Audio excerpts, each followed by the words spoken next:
President Jacob Zuma says the recent racism incidences are not a true reflection of the South African society. The Wits SRC warns of more fees must fall protests today. And the family of slain Northwest businessman Wandile Bozwana voices its dissatisfaction with the transfer of the murder case to the Hawks. Those and more stories coming up shortly in your news, but first let's hear it from Kendall Makamate. What's happening on the sports front? A very good morning to you and welcome back, Kendall Makamate. Elvis, thank you very much, and it's good to be back here. This is what we've got for you in the sports today.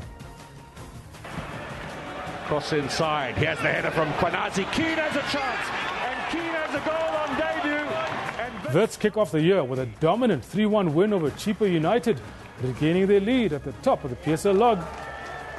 Overcome by emotion.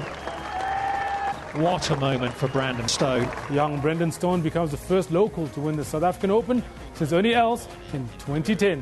Surely might, but... Swings, hits, how high? Is it over?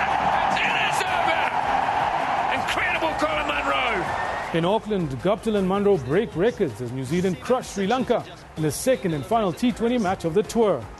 Performance from the Black Caps, and they finished the Sri Lankan tour with one of the easiest wins you'll ever see. And that's what we've got for you in the sports, around about 10:20 or so. Now over to Ian. Yeah, thank you very much, Kendall. Very good morning to you if you've just joined us. Yes, it's that time of the year. No, it's not that story. In 2015, South Africa experienced some major developments, some positive and others negative. But most that caught the attention include student protests, uprising demanding lower fees for students, a weak economy. We've had a couple of finance ministers in a week. The drought persists and, of course, heat waves around South Africa. The credit downgrades that are threatening us.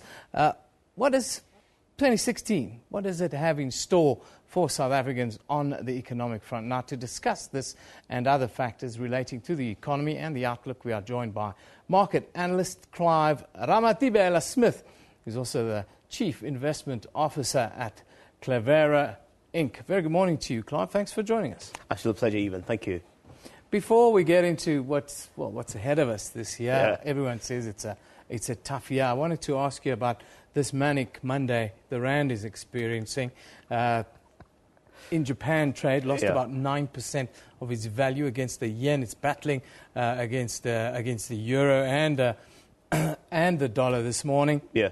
What are the factors that you see? Why is the Rand consistently being pummeled at the moment? I'd say 70% is international reasons, and then 30% mostly to do with what is happening in our country at the current moment. So, unfortunately, South Africa is still looked at as a commodity-based economy, and so therefore the falling commodity prices have affected the way, in actual fact, the people perceive the Rand or perceive South Africa as an economic hub. We know that the news has not been great in 2015. We saw ourselves coming second to Nigeria in terms of GDP growth.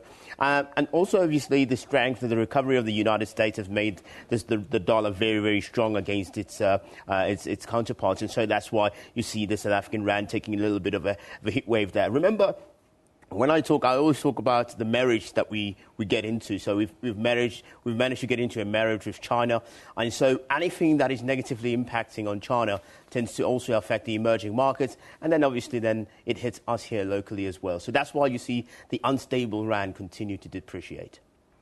The thing that worries me is that if I look at the global picture, all the, call it, developing economies, their outlook's quite good, actually, for the next couple of years. Why is it that a developing economy then, like South Africa, would stand out? And I have to mention in the same breath that we're heading into a very important election year in South Africa. Why do you think we are the only emerging market economy that's really taking a beating? Well, we're not the only one in terms of size. If you look at our size, we are very small when it comes to the bigger picture of things. You have to take into consideration the BRICS countries, for example, and who we've partnered with, and evidently, and I always say that we are the small S within that BRICS picture, because we are actually literally insignificant. The only strategic reason why we become part of the BRICS is strategic for us to actually actually take advantage of these other 4 countries. Yeah. And so what tends to happen in economies like this one of ours is that we are very much reliant on what happens within the emerging market space itself. We are looked at as the gateway route which to enter Africa, and so a lot of pressure is put on South African economies in terms of reporting, in terms of analysis, in terms of clarity and insight. So we are actually suffering our own. We are victims of our own making. And so what is taking place is that, despite the fact that we've had a very strong growth since 1994, right through to the early 2000s, we're starting to see the turnaround of that when negativity is now shifted into our South African economies or outlook. And so we're not growing as fast as we're doing. And the biggest reason for that is because we're not seeing enough of foreign direct investment, which is FDI, and the local businesses, local South African businesses, big ones, these multinationals, are not investing enough in creating a platform where we can actually generate a bit more of a better GDP. So there's no conspiracy for us to look at on this front. If you want to look at conspiracies, the only conspiracy that I could think of, at least in the immediate term, in the short term, if anything, would be what happened when we had 3 different finance ministers in a week. But the change of finance ministers, or the downturn of any market anywhere in the world, it has little to do with what happens in terms of political influence, but it has more to do with structurally. Do they trust? Do they have belief within that particular economy? Now, 2016 outlook. Give us the broad strokes. Is it as bad as people say it is? And should we be battening down the hatches, as everyone's telling us? Somebody said to me, do you tighten our belt? And I said, what if you don't have belts? then you've got a serious problem. But the 2016 is going to be a very tough year for the South African consumer, because we're going to see food prices go up because of the drought that we've just experienced. Secondly, we're going to have interest rates hikes continue to go up, and that is simply because of the fact that the South African Reserve Bank will have a look at this particular rand as it stands and want to see how they can curb, because the minute you start having the rand weaken to these levels is that you're going to have inflationary measures. You're going to have inflation being put towards that particular price. So what you want to do is you want to stabilize things. And the best way to do it, to keep within your bracket, is to make sure that you increase interest rates. So you'll see interest rates raise. Our belief is that it will go up by at least 1% this year in 2016. Yeah. More pressure for the consumer there. And the other thing that's going to be worrying consumers as well, which I know a lot of them are already starting to think about it, is how do they control food inflation? I mean, we're talking about the poor here. And so that's also going to create a little bit of a problem for these guys. So it looks very bleak, 2016 from our perspective, especially if you look at what happened in the United States. We're going to see Janet Yellen also raise rates not so long to come. So all those things will have definitely impacts. But the positive side is that we'll have electricity. Thank you very much for that. I wanted to ask you, we're asking a question of the day today, which is, entrepreneurship is seen as the magic bullet. Should entrepreneurship become a core subject in our schools? What do you think about that? If anything, it shouldn't be a question. It should have been implemented in actual fact 20 years ago, because it would have changed the mentality of South Africans. 70% of the United States of businesses are SMMEs, so they are entrepreneurs that run themselves. We wouldn't have the likes of the Silicon Valleys. We've got in Europe, 75% of all businesses are small to medium enterprises. In South Africa, it's the inverse. So we need to start to get more entrepreneurs out there so that we can create better jobs, we can alleviate poverty, and probably be able to help people to actually retire more comfortably, because that will get away from the government's hefty budget that they have in terms of social grants. It's time for us to hop ourselves, says Clive Ramatibela Smith, who's the Chief Investment Officer at Clavera Inc. Thank you very much for joining us this morning. Interesting views you have. Time now for us to take a short break. When we come back, Elvis will have an interesting interview dealing with entrepreneurship and opportunities. So we're not having a break. Let's go to picture of the day. There we go. There's a picture of the day. Amazing efforts from all those fighting the Devil's Peak fire. Of course, yes, kudos go to our firefighters in and around Cape Town. Of course, it's fire season there. They've added 14 million rand to the budget to fight fires in and around the peninsula this year. let's go to Elvis for an interesting interview about opportunity and a little bit entrepreneurship. Thank you, Yeben. Now, we're talking about entrepreneurship, but that interview will come a little bit later. Currently, we're sitting with an interview from NIASA, which will talk about the issues of that is that time of the year where we have all these thousands of matriculants that has graduated, and they will be flooding to higher learning institutions around the country in pursuit of a better future. But many others will join the job market. However, the painful reality is that not every matriculant or graduate will have the opportunity to secure a space in these institutions. With no kind of experience and what's available to the market, to the matriculants and the education system, we want to discuss job prospects and other opportunities for these graduates and other unemployed youth in South Africa for 2016. We're now joined by the Chief Executive Officer of the National Employee Association of South Africa, NIASA, Gerard Papenfuss. Mr. Papenfuss, a very good morning to you and welcome. Thank you very much. Now, we know it's a problem. The 2015 matric results did drop by 70%, but they say it's the most matriculants ever that wrote the exams this year. Now, looking at employment, and because most of them will not get into university, do you think that there will be more people and young people looking for jobs this year? Well, you know, there's a couple of 100,000 additional persons entering the market, and we know the market is not ready for that. We're not growing, so you know but we need to create hope, and people listening to this need to realize that this is a very personal thing. You know, it's not, if it seems hopeless, it isn't hopeless. It's a personal thing. You know, there are possibilities. Mm-hmm. Now, for a matric graduate who can't further his or her studies, especially in the high institutions for some reason, what are the available options, especially in the industry that you are in? Well, you know, we cover all industries. So, you know, when we talk about entrepreneurs, it's just, you know, entrepreneurs aren't people that study, do some learning on entrepreneurship and then leave school and then become entrepreneurs. There's a few things that need to happen before people become entrepreneurs, and good entrepreneurs. Entrepreneurs are always normally people that work for somebody else for a while and then find a particular skill, something that they like, and then start practicing doing that thing on their own. That's how it normally works. If you go to all business people, they didn't become business people on the age of 18 or 20 or 24. They work for somebody else, and it's 10, 15 years later that they actually become entrepreneurs.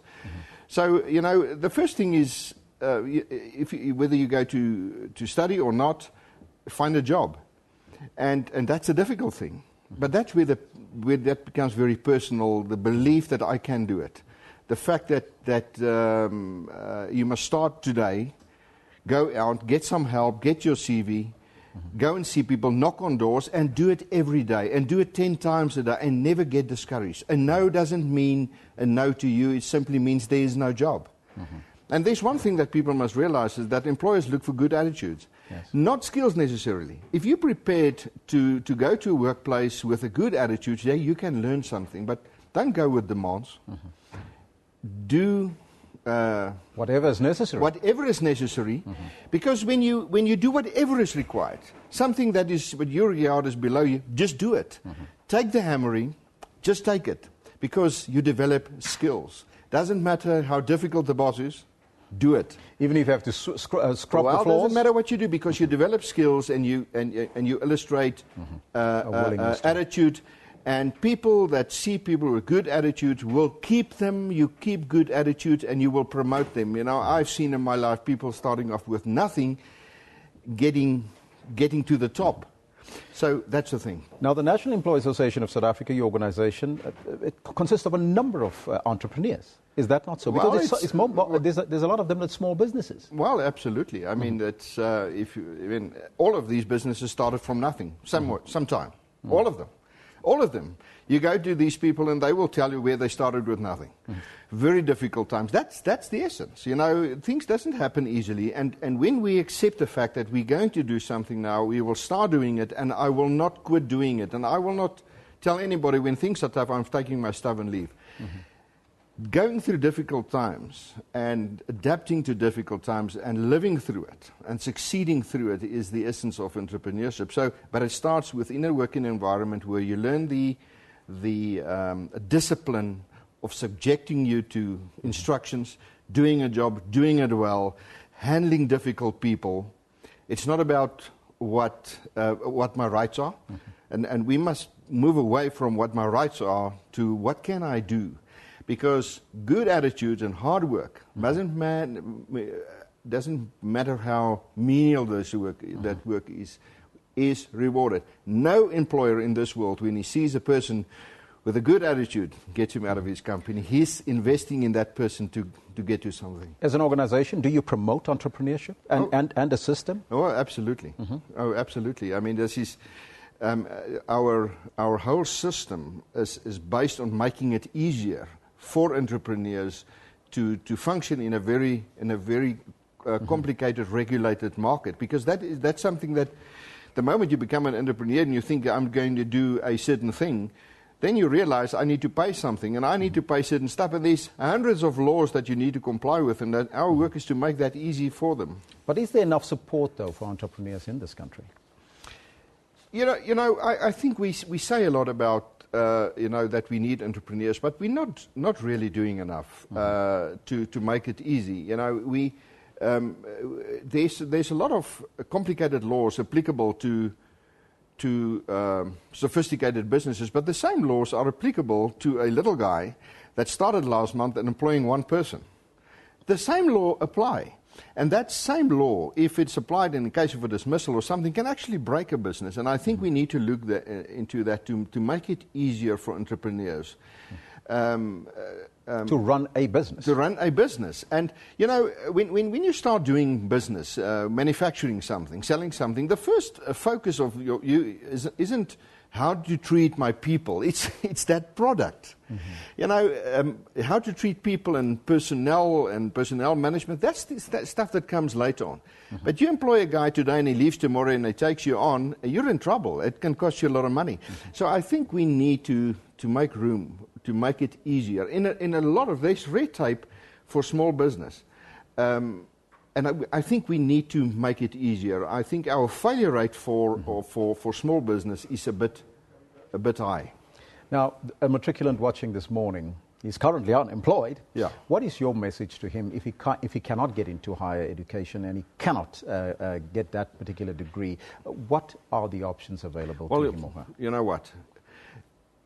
Or advice, rather. If people say it's impossible, it's never impossible. If you go out today and you start looking for a job, knock on doors, and I tell you, knock on doors, ask for a job, you'll find something. And when you get it, you will find something. There will be a person somewhere which will say, come in and you can work for me. You will. Don't stop. And if there's 100 no's, or there is 200 no's, there will be something. Get your good attitude, get your smile on your face, and once you get that job, stick to that job and develop skills. It doesn't matter what you do, because it's that attitude that will take you to the top. Gerard Papenfuss, thank you so much for your time and joining us here in studio. Thank you very much. That was the Chief Executive Officer of the National Employees Association of South Africa, Gerard Papenfuss, who's joining us on the line, and he says, attitude, that's what you got to have. We'll take a break. We'll be right back at the top of the hour.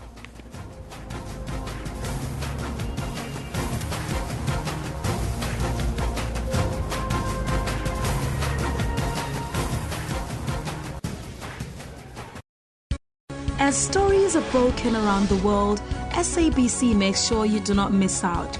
As the stories unfold throughout the day, News at 8 updates all newsworthy stories worldwide. Globally, we are there. Locally, we leave no story untold. Make a date with News at 8 every Saturday and Sunday on SABC News, Africa's news leader.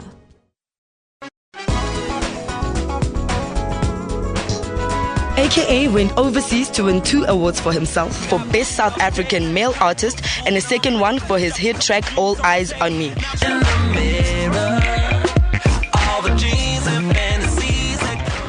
The Lamb film is nominated for Best Foreign category at the 2016 Oscars. We couldn't find finance until the script won a very prestigious prize in France. Dr. Pascal has inspired many in song and theatre presentation. And in 1985, when I came, I went to the SABC on the radio, and I was the voice of Africa. Catch Trends every Friday at 9 p.m.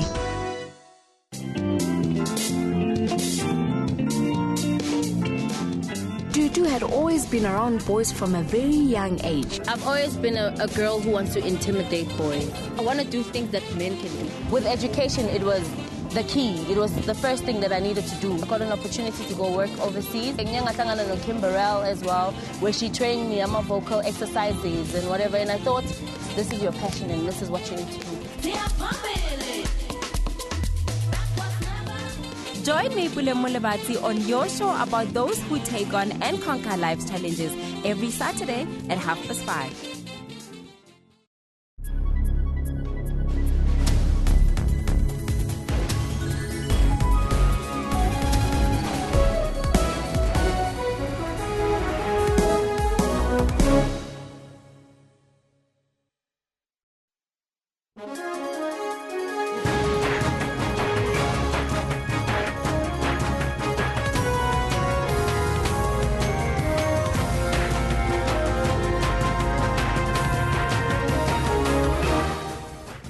It is 10:00 hours Central African time on this Monday, the 11th of January 2016. This is Newsroom on SABC News, Channel 404, Jumbo Africa. And a very warm welcome to the second hour. I'm Elvis Preslin. I'll be with you until 1200 hours. You have to stay with us as we broadcast live from our Auckland Park studios in Johannesburg, South Africa, to the rest of the African continent. We're also streaming live on YouTube with the entire show available on our YouTube channel. On our question of the day, we focus on entrepreneurship today. Eben will have a very interesting discussion in a short while. We are asking you, should entrepreneurship be made a core subject in our schools? That's our question to you. Let us know on our Twitter handle, at SABC Newsroom, and on our Facebook page. But first, let's take a look at all your news headlines.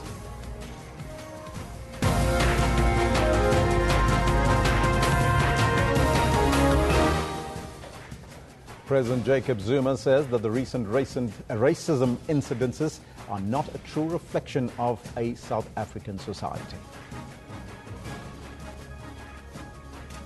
The Wits SRC warns of more fees must fall protests today. And the family of slain Northwest businessman Wandile Bozwana voices its dissatisfaction with the transfer of the murder case to the Hawks. Now, those are all your headlines. We'll come back with your news right after this. But first, let's find out from Kendall Makamade what's happening on the sports front. So very good morning to you once again. No, thank you very much, Elvis. Good morning. Good morning to you as well as a hearty good morning to all of our viewers. Welcome to the show. This is what we've got for you in the sports today. Cross inside. Here's the header from Kwanazi. Keane has a chance. And Keane has a goal on debut. Wits kick off the year with a dominant 3-1 win over Chipa United, regaining the lead at the top of the PSL log. Overcome by emotion. What a moment for Brandon Stone. Young Brendan Stone becomes the first local to win the South African Open since Ernie Els in 2010. Clearly might, but... Swings, hits, how high? Is it over? It is over! Incredible Colin Munro. In Auckland, Guptill and Munro break records as New Zealand crushed Sri Lanka in the second and final T20 match of the tour. Dominant performance from the Black Caps, and they finished the Sri Lankan tour with one of the easiest wins you'll ever see. And that in a nutshell is what we've got for you in the sports. Elvis, I'm going to hand over to Eben now. Yes, it's over to Eben with that interview that I promised you. Over to you, Eben. Yeah, thank you very much, Elvis. Of course, we've got a question of the day today, and the next interview deals directly with that. But we want you to interact with us and tell us what you think. Should entrepreneurship become a core subject in South Africa's schools? That's the question we want you to answer. Now, the Vuyo's brand, a fast food restaurant serving food with a distinctly South African flair, was built after Miles Kubecker watched a beer advert that charted the global success of an imaginary Boerewors roll vendor called Vuyo, who at the time was said to be a big, big dreamer. Now today, Miles Kubecker is the owner of Vuyo's, an innovative, opportunity-grabbing entrepreneur, says it's important building a business for the long term. Now, already a successful entrepreneur, having co-founded and managed an IT services company, Quebec has saw an opportunity to piggyback on the fictional Vuyo brand. He's with us in studio this morning to answer the question and talk a little bit wider about entrepreneurship. Very good morning to you, Miles. Thanks for joining us. Morning, Evan. It's such an interesting story. I think we all saw the ad campaign, Vuyo, the big dreamer. Tell us the journey you've been on with this and also some of the reaction you must have had. I saw the ad like everybody else, and it was during a period of time. And every time I heard that old granny going, "Oh boy, you're such a big dreamer," I thought to myself, "There's some serious brand equity there." Yeah. And I promptly trademarked it, and since then I've become Vuyo effectively. And it's been interesting that even my own mother now calls me Vuyo.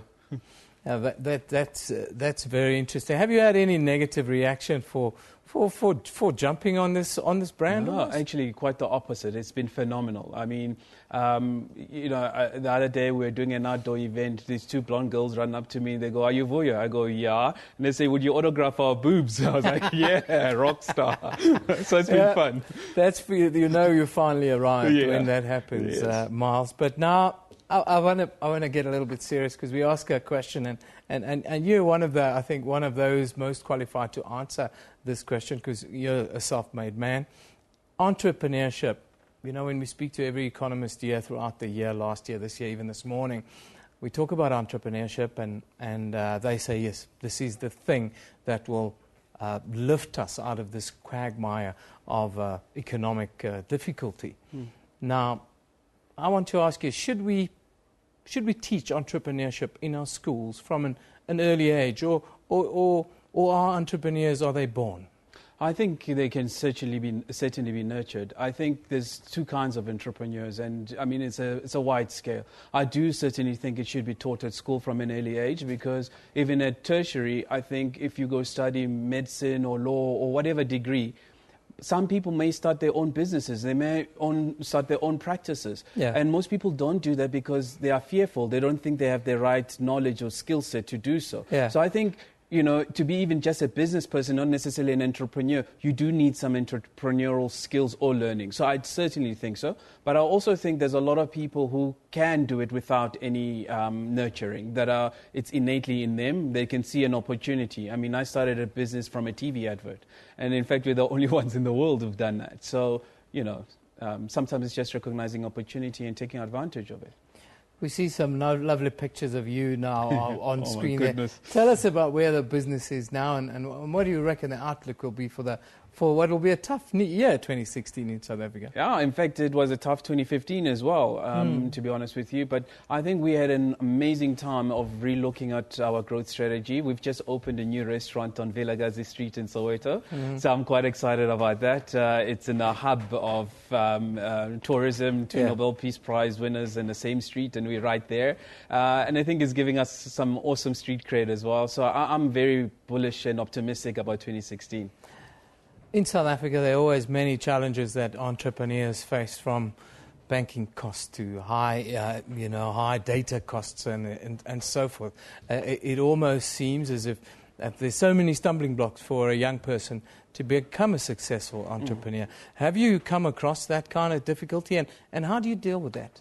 Look, I'll be honest with you. Entrepreneurship is not for sissies. It's difficult. And in fact, I never thought it would be easy, but I certainly didn't think it would be this difficult either. And my learning is that when you go in knowing it's going to be difficult, you're more likely to be sustainable and succeed, because most people, I think, get into it not knowing how difficult it would be. And therefore, once the difficulty sets in, they're quickly to say, well, maybe I'm not cut out for this. Yeah. But had you known that it was going to be difficult, you're more likely to go through with the hard times. Funding is always a barrier that young people say, we don't have access to funding, we can't start a business and so forth. How did you overcome this, and is it that big an obstacle?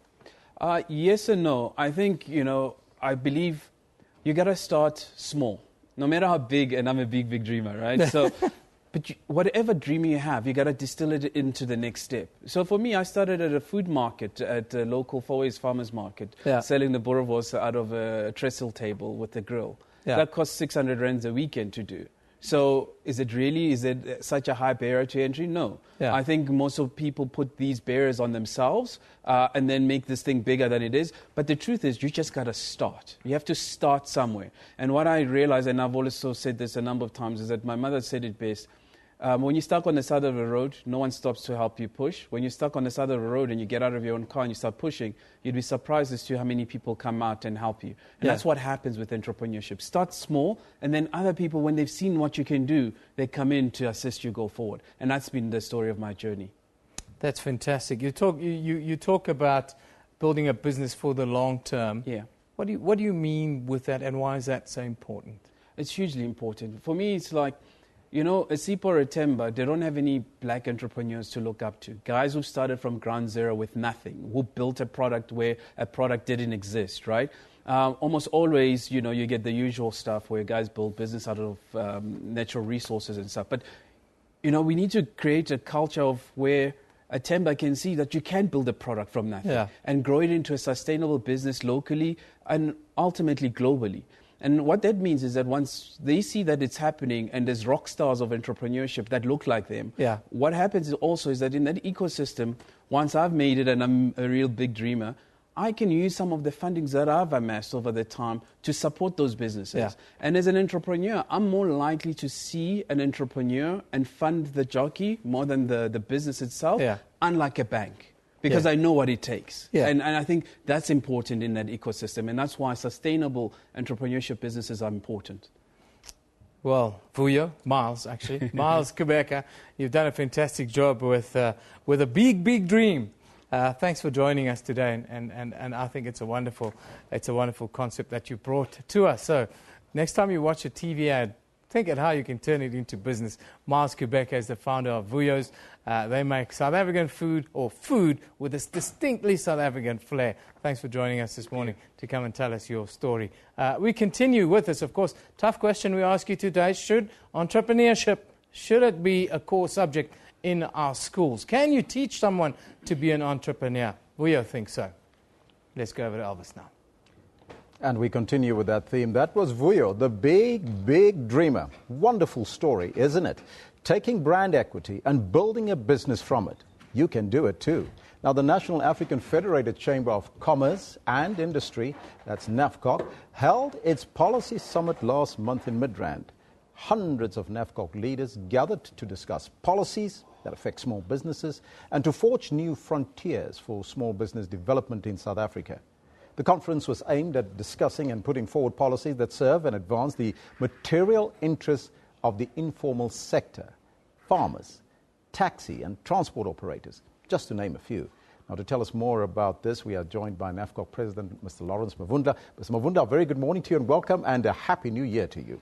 Thank you very much, and Happy New Year to you and the viewers. Now, they say business never sleep. You probably never sleep over the festive season. Yeah, I couldn't. Yeah. But for those who don't know, tell us a little bit more about NAFCOC. What is your mandate? What do you do? And how do you assist small businesses?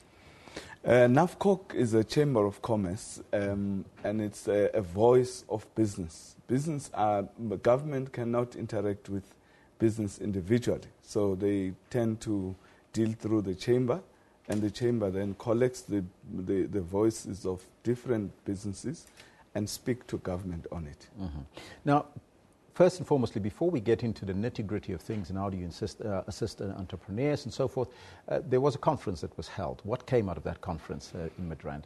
What came out of that conference is the fact that, by the way, we still are going to complete some of the discussions at the end of the month, but what came out is that, first and foremost, you cannot implement radical economic transformation without black people having a bank of their own.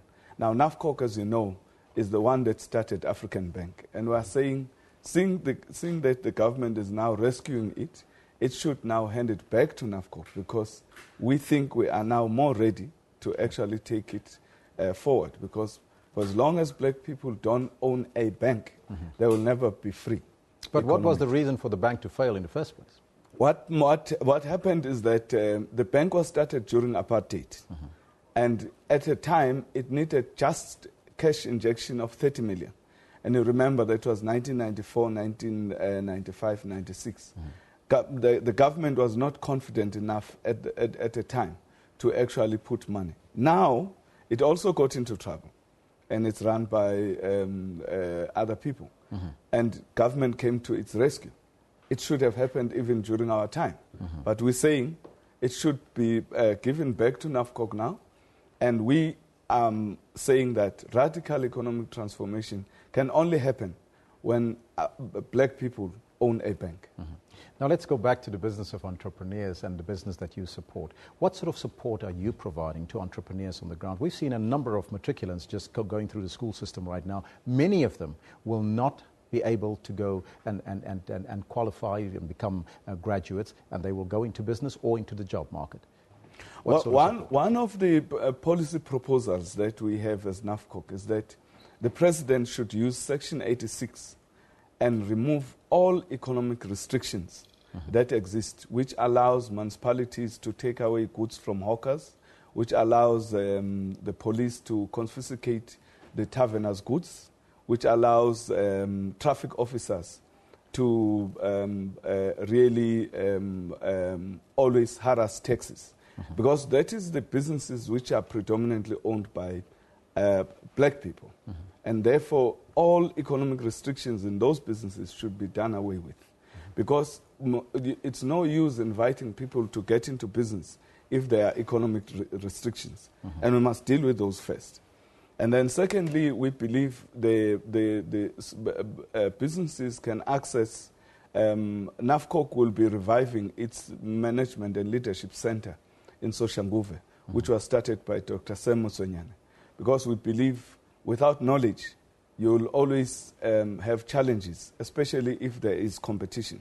And therefore, if we are going to embark on training, we can be able to assist businesses.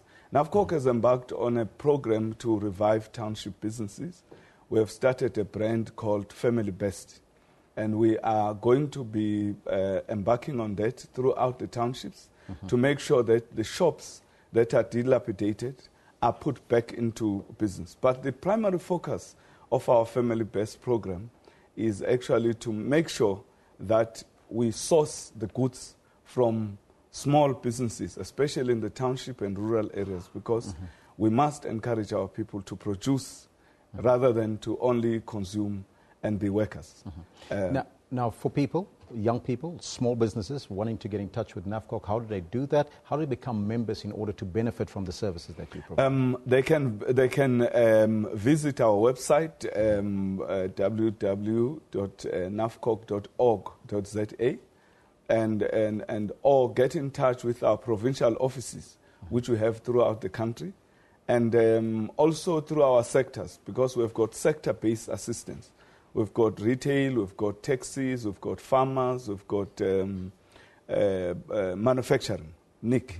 So all of those industry-based sectors can be able to assist people specifically into the particular sector that they are in.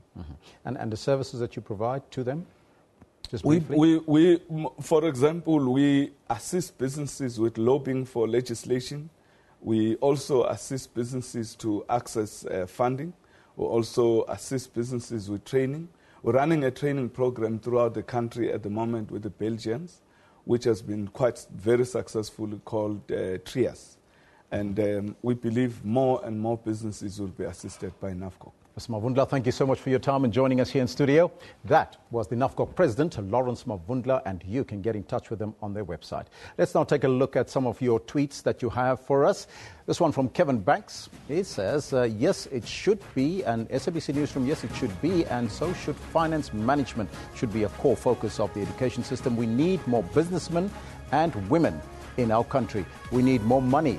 And we need more money makers. Is that perhaps a point that one can focus on? I think so. And in fact, the entrepreneurship education at school can go a long way in changing our people from being just workers to becoming entrepreneurs. Because as long as you do not have job creators, you cannot create jobs. Ashley Pillay says, SABC Newsroom, implementing business management and entrepreneurship into the school curriculum should be gazetted government needs to act. Now, this is a very, very strong proposal, isn't it? Yes, in fact, our founding president, Dr. Maponyi, is encouraging exactly that, and we want to see that as a policy. We are going to be pushing that with government, as we did with the Ministry of Small Business. And then lastly, one again from Kevin Banks. He says, fact is, nobody's born doing something. We all learn and nurture those skills. Entrepreneurship should be a subject taught. That one from Kevin Banks. Thank you so much for all your comments. You can keep them coming right here on the Twitter feed at SABC Newsroom. I'd like to once again thank Mr. Mavundla on the issues that was being raised in entrepreneurship and NAFCOC. You can get in touch with them on their website, www.nafcoc.org.za. Now, exams at the TUT Shoshanguve campuses are expected to start this morning following a spate of violence at the institution after the Fees Must Fall campaign last year. Management at the institution have already taken precautionary measures by intensifying security. Our reporter, Ofense Setimo, is outside the Shoshanguve campus. A very good morning to you. And can you give us an update onto what is happening there? Thank you so much. We're actually out here at the Tshwane University of Technology South College here in Soshanguve. Basically, the exams started this morning without any hitch. As you can remember, this is quite a contrast compared to last year when exams had to be deferred because there were some violent protests where students were actually intimidated from actually proceeding with their exams, as the SRC felt that some of the fees must fall issues had not been relieved, that had not been resolved. So at this present moment, we're outside here, the security has been beefed up. What happens when you enter the entrance is that they check your identification, they check your student card, they also check the timetable to see that you actually registered to write the exams in order to ensure that some of the rogue elements within the students are not there to disrupt the examination. So far things are going smoothly. And you say security has been beefed up. Has that prevented anybody from entering the campus? Yes, it's actually served as a deterrent because if you don't have any of the three, you are not allowed in. SRC has also taken issue to the matter, the fact that, they should allow people in if they have an identity document. But the management is being saying that all three have to be there, the student card, the identity document, and the timetable to show that you're actually eligible to write the examination for this year. And that has actually worked to serve as a deterrent for those who had intentions to try and disrupt the examination for this year. Management is currently locked up in a meeting. We're going to try to speak to them to try and find out the status of affairs in other institutions. Like, there's another one in Pretoria West and there's another campus in Arcadia where we heard that there's long snailing queues of people trying to register. So we'll try and keep tabs on the developments as they unfold. So, Offense, at this point in time, everything looks calm. There is no protesters or any sign of other protesters outside the campus. Yes. We also spoke to one of the students who's affiliated to one of the political movements. Basically what he told us is that they're going to allow, and this is a sentiment shared among most of the leaders of the students, they feel that their examinations should proceed, and then all the outstanding matters that management still need to attend to will be raised after the examinations have been written.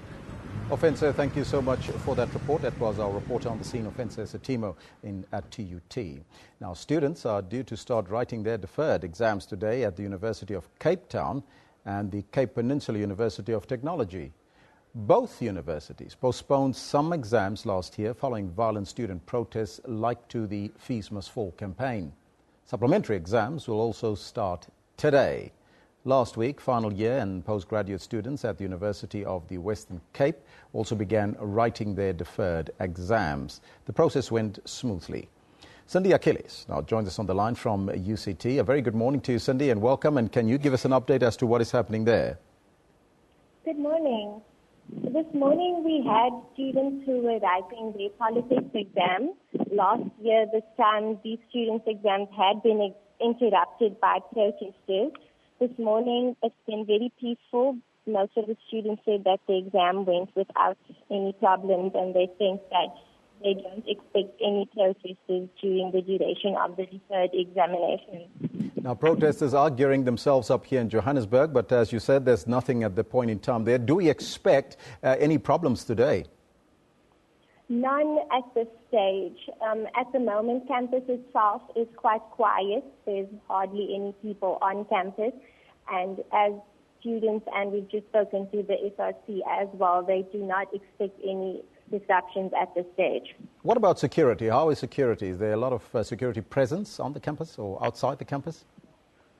At the exam venues, there is quite a bit of security presence, not at the entrance to the university, but at the actual exam venues, there are quite a bit of security. Cindy Achilles, thank you so much for that report. We're giving you a rundown as to what is happening around the country. But right now, let's take a look at the front pages of the newspapers from around the globe. And we're starting off in Europe. The Times reports that the New Year's Eve violence, theft and sexual assault on women in Cologne were planned, and most of the offences were carried out by asylum seekers or illegal immigrants, according to the German police and the Justice Minister. Moving to China, the South China Morning Post says that global markets made big losses after Chinese trading was suspended twice last week on dramatic plunges in values that triggered a circuit breaker mechanism and spurred more volatility. And in the United Kingdom, the Independent reports that doctors, leaders and government ministers accused each other of putting patients' lives at risk on yesterday, as hospitals prepared for the first mass walkout of medics since the 1970s. It says the war of words escalates as doctors prepare to strike. Those are some of the newspapers around the globe, and we hope that you get all your news today. But first, let's take a break now, and we'll be right back after that.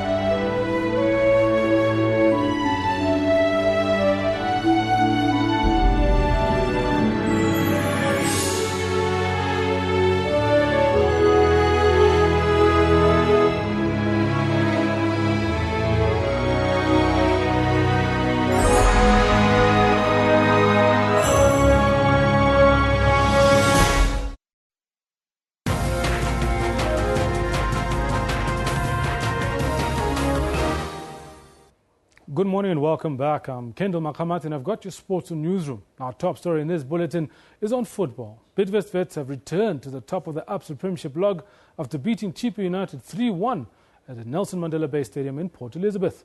In the other match played on Sunday, Maritzburg United, who are at the bottom of the log, held SuperSport United to a 2-2 draw. SuperSport United applied pressure on Maritzburg United from the word go. The KwaZulu-Natal-based outfit replied in style. Tato Mukeke unleashed a shot from outside the box, only to be denied by Takfit Sali in Maritzburg United's goal. At half-time, Maritzburg United were 1-0 up. In the second half, Amata Tansa's pressure finally paid off when Clayton Daniels headed home a David Matebula's corner kick. 5 minutes later, however, Maritzburg United restored their lead with a Gwanda Mgonyama's shots from inside the penalty box.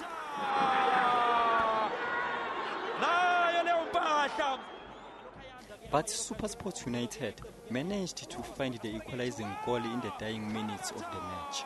The match finished 2-2. A lot of naivety we have seen from the players, otherwise you never will concede this goal in the end of the day. No pressure on the ball, blindside just looking. Have a movement forward, 3 against 2 to our advantage. We have to learn a lot, and I'm telling you what I am.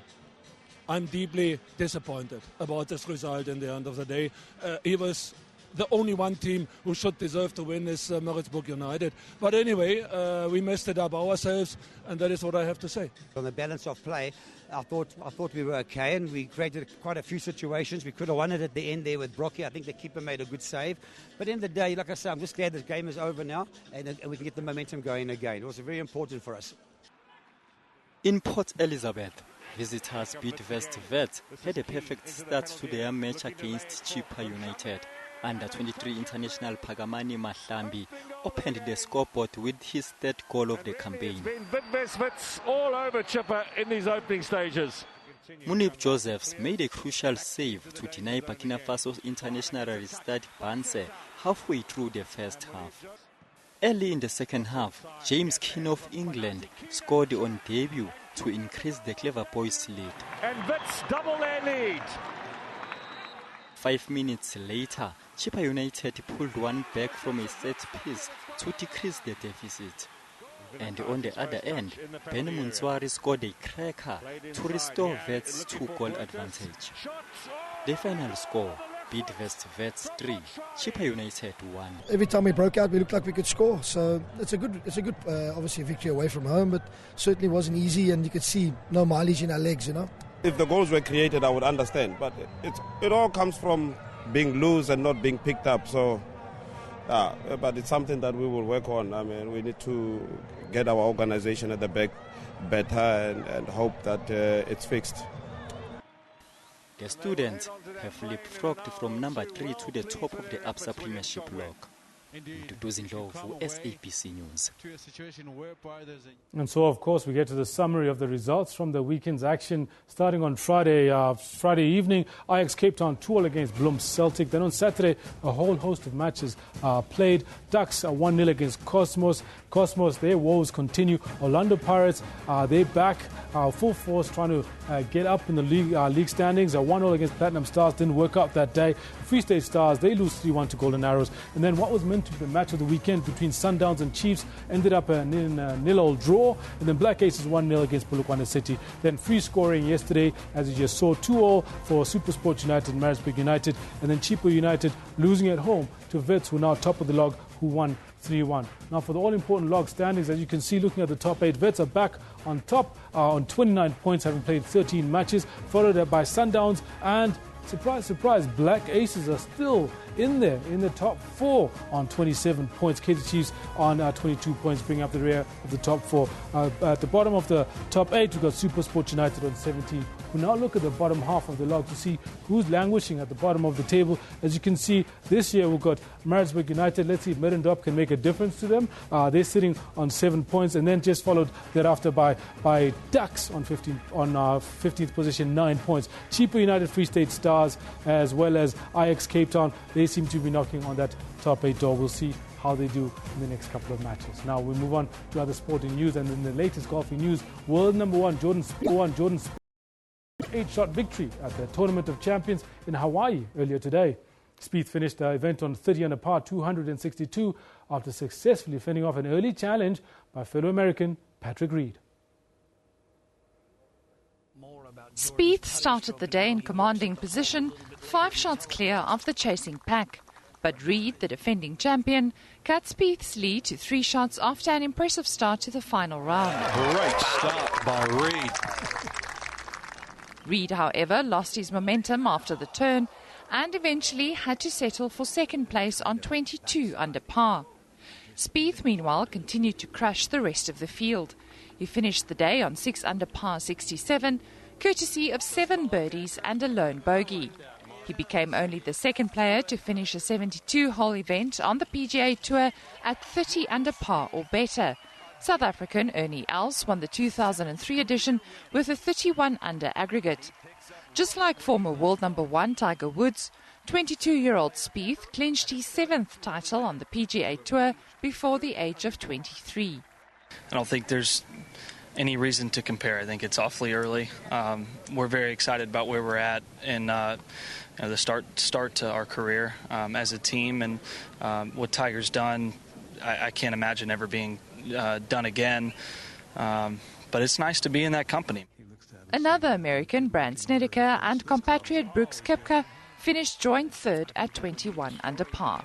Liesel Zankel, SABC News. And the South African Open Golf Trophy is back in local hands. This after Brendan Stone overcame a roller coaster final round to win the title. 22-year-old Stone won by 2 strokes at the Glendower Golf Club in Edenvale to become the first South African champion since Henny Otto in 2011. Stone finished the penultimate round on Sunday morning in 7 under par 65 to take a 2-stroke lead on 13 under par going into the final round. He started round 4 with 2 birdies over his first 4 holes and opened up a 5-stroke lead over England's Daniel Brooks. But he dropped shots on 6 of his next 7 holes, missing a few putts in the process while also battling with his driver. After 11 holes, his lead was erased and he was 2 shots behind Brooks. The ability to recover in golf is essential in winning tournaments, and that's exactly what Stone did over the last 7 holes. He made 2 birdies over his next 2 holes and another 2 on 15 and 16, while he also avoided any further bogeys. On the last hole, the emotional effort he put in clearly showed, as he finished his round in 1 under par 71 and set the clubhouse target on 14 under. Stone still had to wait for Brooks to finish his round, and when the Englishman failed to match him, the 22-year-old's first victory on the European Tour made him the youngest SA Open champion in more than 20 years and the youngest ever since the tournament became part of the European Tour. Towards the last little portion of the front 9 and the beginning of the back, it wasn't the most convincing golf I've ever played in my life, but had a little silent pep talk with myself on the 12th tee box and decided to up it a notch and go to 3 birdies home eventually. The win in Cape Town at the Line of Africa opened up the floodgates, it feels. I think the golf I've been playing since then has been incredible, and I'm just hoping to ride this way for as long as I can. Another promising local player, Christian Bezuidenhout, finished second on 12 under. The 21-year-old, who only turned professional last year, completed his final round in 5 under par 67, which included a birdie on the final hole. Harry Olivier, SABC News. Very well done to Brendan there. Now, New Zealand beat Sri Lanka by 9 wickets with 10 overs to spare at Eden Park on Sunday to win the 2-match T20 series. The Black Caps batted exceedingly well, reaching 147 for the loss of 1 after having bowled out the Sri Lankans for 142. New Zealand won the toss and chose to bowl in their second match of the T20 series against Sri Lanka. Grant Elliott took 4 for 22 as New Zealand restricted Sri Lanka to 142 for 8. Sums it up. Oh, another one. A bit more so he can look to get that. Martin Guptill and Kane Williamson made an 89-run opening partnership for New Zealand. Guptill reached the fastest half-century by a New Zealand batsman. He reached his 50 of 19 balls, hitting 6 fours and 5 sixes. 19 balls. But Colin Munro went on to better the record moments later. At that time, the hosts needed just 10 overs to beat Sri Lanka by 9 wickets. Munro's half-century, which included 7 sixes, was the second fastest in all T20 internationals. Oh, what an innings that was. 7 sixes in just... He needed just 14 deliveries, hitting a 6 on the last ball of the 10th over to end the lopsided contest. After claiming a thrilling victory, the Black Caps will aim for a series whitewash when they conclude their tour at the Eden Park in Auckland. Lebantube, SABC News. That's where we'll leave it with the sport, but be sure don't go anywhere. We're going to take a short break. When we come back, Kevin chats to Disimo Matata to have an outlook on 2016. Stay tuned.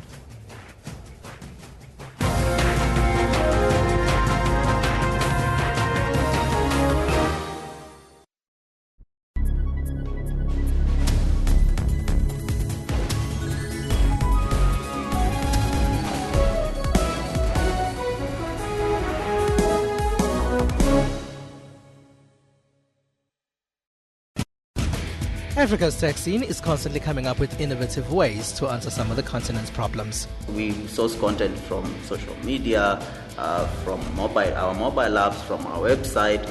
And as people move from phone calls to data, companies have to switch what they offer. People expect to get higher speeds, better quality broadband for less. On Network, we have information on Africa's technology and social media scene. That's Network with Ms. Phumelele Zondi every Sunday at 9 p.m. Central African Time, only on SABC News.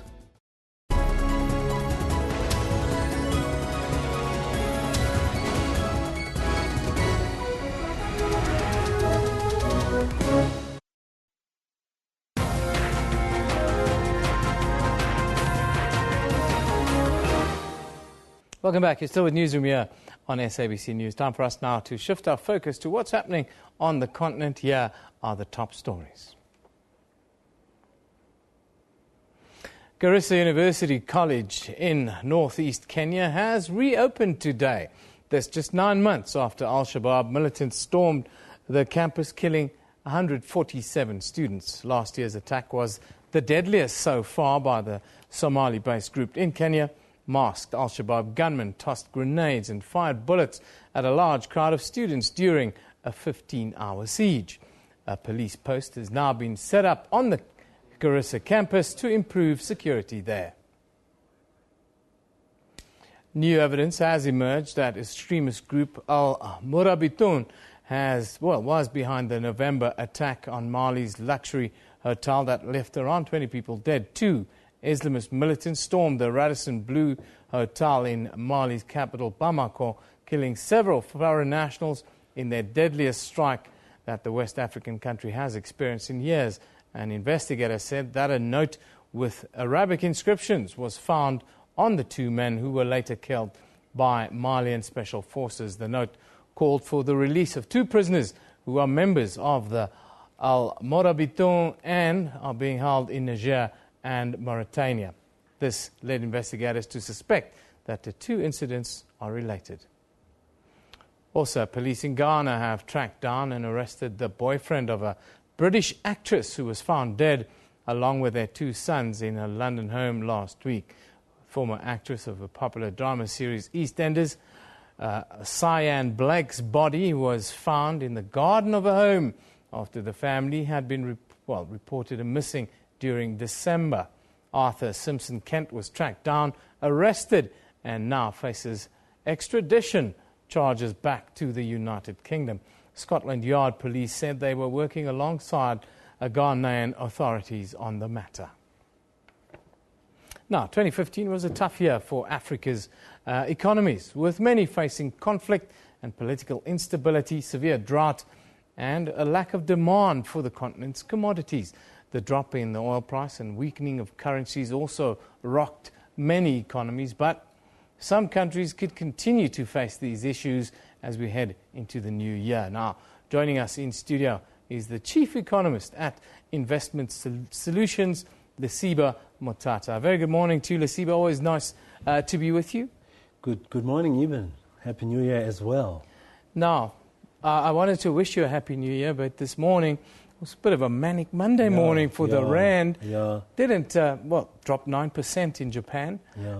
Why are people refusing to buy the Rand? What do you reckon? Yeah, so we saw it actually intra-morning trade, it going to 17.99 to the US dollar. That's close to 18 in a very short period of time.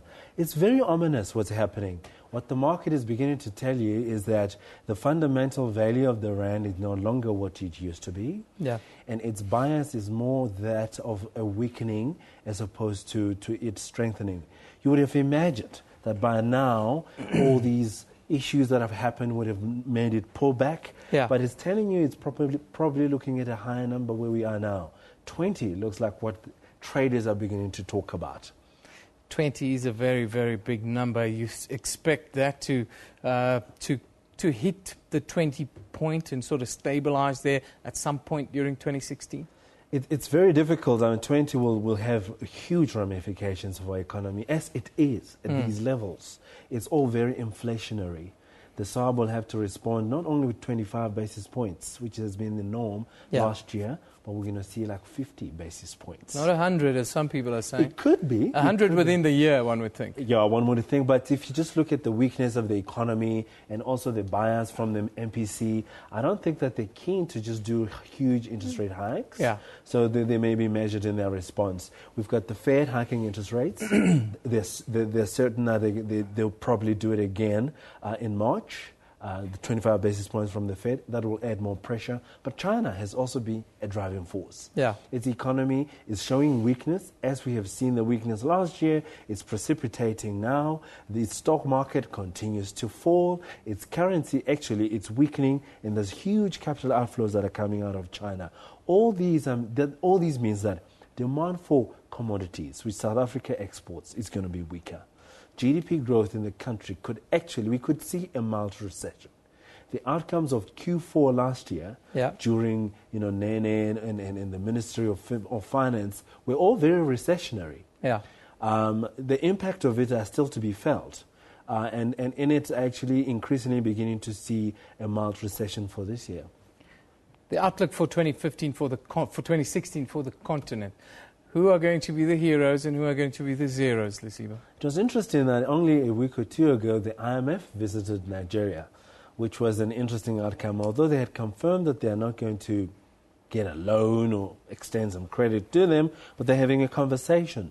The fall in the oil price will continue to beat up the countries on the west side of the Sahara, those two that export oil. So Nigeria, Angola, all those countries, even Ghana, which actually is struggling with huge debt burden. Yeah. In fact, they're probably soon going to be classified as the most indebted country in the western side of the Sahara. So those countries in the west are likely to come out of this rut that we have seen because of the oil price that continues to fall. Yeah. Remember, Iran continues to pump oil into the market. The US continues. Russia, actually, with that devaluation of the ruble, has allowed them to increase exports.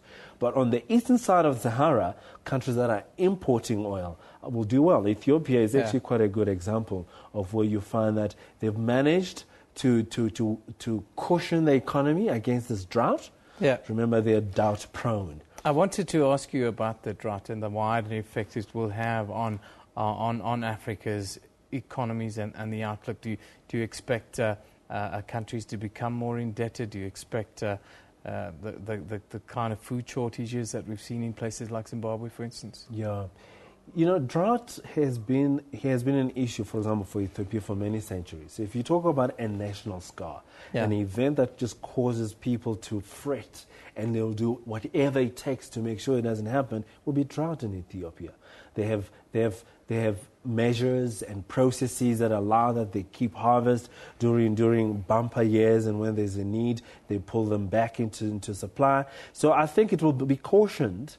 In other words, it will be a better outcome now because they better manage their economies. What will it do? Yeah, borrowing is a problem because the Fed is hiking interest rates. The dollar cost of that foreign debt is going to go up. You may find some countries, I don't think they'll implode. Yeah. I don't think there'll be What's the mood at the IMF? What are they saying? Oh, well, there's a lot of work to be done. There's potentially more business on the way. We need to engage more countries, including Nigeria. We need to be on the ball in terms of what's going on, so we can make sure that when lending needs arrive, we can give it. The IMF has improved because when they step into a country, understanding their conditions, which can be quite onerous. Needless to say, they have an ability to make sure that they caution the economy against adverse outcomes, and that is good for the countries. Overall, for the African continent, what are the do's and don'ts for 2016? You know what? In crises, you need to reform. Yeah. Any opportunity that arises because something has happened, could be a drought, it could be issues internally like we have in our country, one need not to let that opportunity go to waste. What was the point of going through a situation? What needs to happen now is that reforms needs to be more integrated in the economies now. We need to see, opening up of the economies. We need to fight more that inflation that happens. And we just to root out issues like crime, that which has been beleaguering the economies for a very long time. Do not let the crisis go to waste. Otherwise, it was a waste of time for everybody. Lesiva, thanks for joining us. Do not let the crisis go to waste. There are lessons for us to learn, things we have to take on board in order for us to have a more prosperous 2017 and 18. Thanks, Lesiva. Thank you very much. Very sobering view on a Monday morning, first day back at work. Let's go. Of course, Lesiva is the chief economist at Investment Solutions here in South Africa. He joins us every Monday morning to give us his astute and insightful views here on SABC Newsroom. Now, time for us to look back at what the top story is on the African continent. Good news in Kenya. Garissa University College in the northeastern parts of the country has opened today. That's now 9 months after Al-Shabaab militants stormed the campus, killing 147 students. Masked Al-Shabaab gunmen tossed grenades and sprayed bullets at cowering students during a siege that lasted about 15 hours. Since the Garissa raid, Al-Shabaab has carried out many smaller attacks along the northern coast.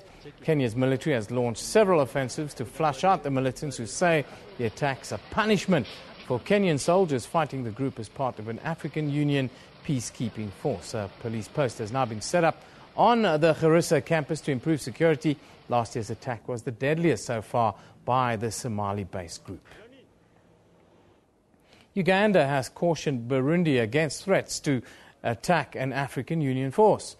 The African Union said last month it would send a further 5,000 peacekeepers to Burundi to help restore stability there. Uganda says Burundi should not consider confrontation with an African Union force. Uganda's defense minister and facilitator of Burundi talks, Crispus Kionga, was responding to reports from Bujumbura that defy deployment of an AU peacekeeping force. To threaten to shoot at African force is not right. For an African to say he will shoot at an African force, that's a mistake. Chiong also told reporters in Kampala that the Bujumbura administration is not ready to enter a dialogue with the opposition. He says Burundi instead wants the attempted coup leaders brought to book. But Uganda's president, Yoweri Museveni, wants his Burundian counterpart, Pierre Nkurunziza, to consider all parties concerned for the dialogue. Our brothers in Burundi are still saying, no, people who attempted the coup, people who have committed crime in the past, these are people who want them to come before the court. We don't think they should be part of the dialogue. Burundi failed to show up for talks on January 6th in Arusha, Tanzania, casting doubt on President Nkurunziza's commitment to end the ongoing violence. His government now says it needs to make further consultations. Have received a communication from the government of Burundi inviting the facilitator to go to Bujumbura at any day, any time, so that they can go on consulting and really reach a conclusive date on which they can go on dialoguing. Violence broke out in Burundi in April last year. This was after President Nkurunziza announced his bid to stand for a third term, followed by a controversial election that he later won. Hundreds of Burundians have since been killed, mainly in the country's capital, Bujumbura. The UN reports that more than 200,000 people have fled their homes. Until the government in Burundi allows to negotiate with the opposition, the African Union-backed talks remain in balance. Observers say this pushes further their hope for a stable Burundi, especially when there are still some reports of violence in the East African country. Julius Mugambwa, SABC News, Kampala. Now back here in South Africa, the hunt is on for an alleged gunman believed to be targeting a protected baboon species on the Cape Peninsula.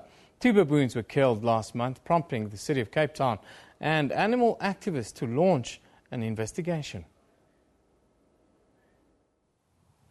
Chacma baboons on the Cape Peninsula are protected. This includes the troop of Scarborough and Misty Cliffs. Once a large troop, only 7 females and babies remain. The animals have now moved into the village for safety, sometimes sleeping on the balcony of an empty house. Their alleged killer, known as the Scarborough shooter, apparently uses a pellet gun to shoot the animals. It's very seldom you kill a baboon outright with a pellet gun, so normally they die a very slow and very painful death. Often the shooter, the Scarborough shooter as we call him, is aiming for the abdomen shots, so that's a very slow death for the baboons. It's very agonizing, so it's very, very cruel. Trothawan says the management methods of the baboon technical team, which includes among others the City of Cape Town and the SPCA, is ineffective. Under strict guidelines, a problem animal may be euthanized by the baboon technical team. She says this has left the Scarborough troop vulnerable. But the City of Cape Town says it's managing the baboon troops of the peninsula responsibly. The most important aspect of the program is to ensure a sustainable population of baboons on the southern peninsula. And the biggest thing about that is ensuring that they remain in the natural area of Table Mountain National Park, where they're quite important ecologically. And in fact, since in the last couple of years, the population has been growing about 4% of the managed troops. Wood says the aim with the baboons that are left in Scarborough and Misty Cliffs is to encourage them to join another troop. In the meantime, Baboon Matters has launched a petition calling for the city to stop using lethal means to manage baboons. Mariska Botha, SABC News, Cape Peninsula. Well, time now for us to take a look at the front pages from around the African continent. This morning we'll start in Swaziland, where the Observer reports that the municipality of Mobane, Swaziland Water Services Corporation and the Department of Water Affairs say water rationing, which begins today until Wednesday, will affect areas around St. Mark's, Lower and Upper Somplolo. Then we move to Zimbabwe, where the Herald says the food crisis in the country is expected to ease, with the Grain Marketing Board said to urgently import at least 230,000 tons of maize from neighbouring Zambia. Then finally in Namibia, the Namibian reports that Mahangu farmers in the central north of Namibia are calling on the government through the Agriculture Ministry to give them more tractors before the rainy season ends there. Now, of course, today we ask you a question of the day here in South Africa. That question deals with entrepreneurship.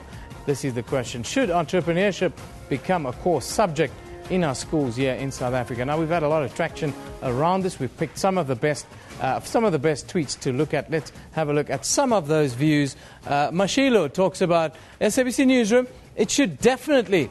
That will show learners another direction about their future, to create jobs, not to look for jobs. That's a very sobering view. Then Tefo talks about entrepreneurship, core subject. Yes, at SABC Newsroom, so often we are educated to work for someone else. Independence is a vital skill. We love your views. We love to interact with you. We love to hear what you think. We'll be back at the top of the hour at 11 o'clock with a complete news update. Don't go away. We'll see you then.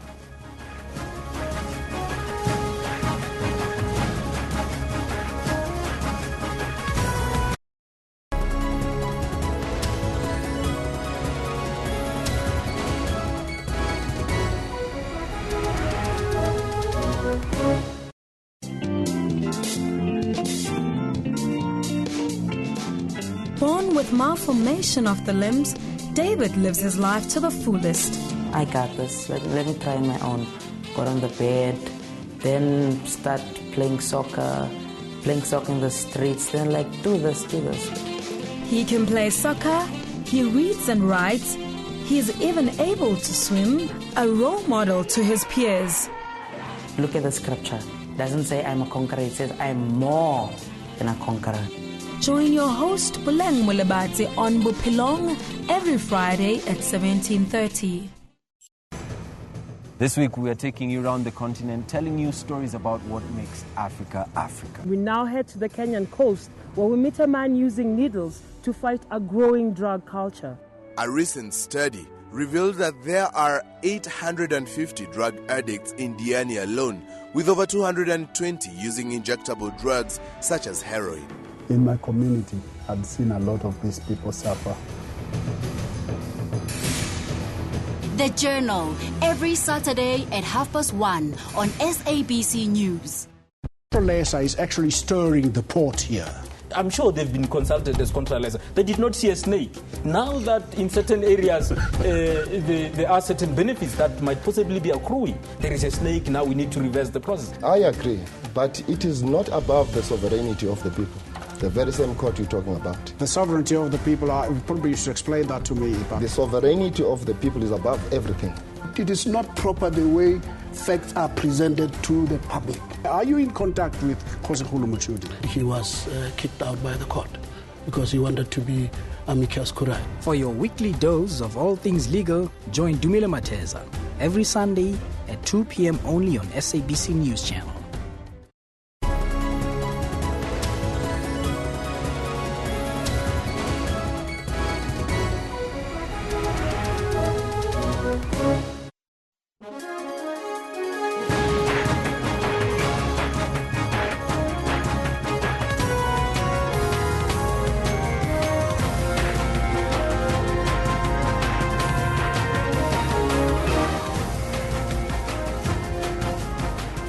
It's 1100 hours Central Africa time on this Monday, the 11th of January 2016. This is Newsroom.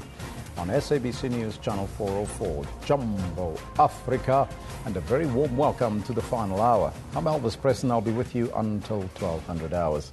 Stay with us as we broadcast live from our Auckland Park studios, Johannesburg, South Africa, to the rest of the African continent. We're also streaming live on YouTube with the entire show available on our YouTube channel. On our question for the day, we focus on entrepreneurship today, and we're asking you, should entrepreneurship be made a core subject in our schools? That's our question. Let us know on our Twitter handle at SABC Newsroom and on our Facebook page. But first, let's take a look at all your headlines.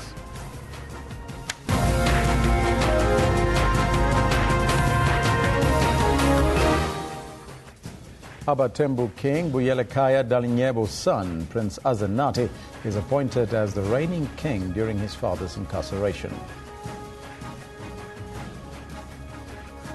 President Jacob Zuma says the recent racism incidences are not a true reflection of a South African society. And a large vegetation fire is raging in Scarborough in the South Peninsula. Well, that's all coming up in your news. It's your headlines. But first, let's find out from Kendall Makhamate what's happening on the sports front. Very good morning to you. Good morning, Elvis. Very good to be here. And a hearty good morning to our viewers at home as well. This is what we've got for you in the sports today. Cross inside. Here's the header from Kwanazi. Keane has a chance. And Keane has a goal on debut. Vets kick off the year with a dominant 3-1 win over Chippa United, regaining the lead at the top of the PSL log. Overcome by emotion. What a moment for Brandon Stone. And young Brandon Stone becomes the first local to win the South African Open since Henny Otto in 2011. Clearly might, but... Swings, hits, hit high! Is it over? It is over! Incredible Colin Munro! Now in Auckland, Guptill and Munro break records as New Zealand crushed Sri Lanka in the second and final T20 match of the tour. And that, in a nutshell, is exactly what we've got for you in the sports, so be sure to stay around for that at about 11:30 or so. Back to you, Elvis. Thank you, Kendall. He'll be back with more later. Top story this hour. Abatembu King Buyelekaya Dalinyebo's 23-year-old son, Prince Azanati Zaniliswe Dalinyebo, has been appointed to reign while his father is in jail. The decision was confirmed yesterday by traditional leaders when Buyelekaya Dalinyebo was hospitalized after embarking on a hunger strike. Buyelekaya was jailed for 12 years after he failed in his appeal over his conviction for assault, kidnapping and arson. He was admitted to Life St. Dominic's Hospital on Wednesday, a week after he began his prison sentence. President Jacob Zuma says the recent racism incidences are not a true reflection of a South African society. Giving a report on the ANC's 104th January the 8th statement on TNA Business Briefing earlier this morning, President Jacob Zuma urged South Africans to do their part in rooting out racism. They also dealt with current issues. For an example, the issue of racism that seems to be emerging, but we thought it was important to clarify that South Africa is not a racist country. South Africa is a non-racial country. There are few individuals who must be having that problem, and that's how we should talk about it. We should not exaggerate and begin to make the world believe that South Africa has now suddenly become a racist country. Not at all. Few individuals, and I'm sure even those who made some funny statements may not be more than 5, really, which tells you where the country is. So we thought it was important to address that issue and also to ask the ANC members and the population to really campaign against such tendencies because they are taking us backward.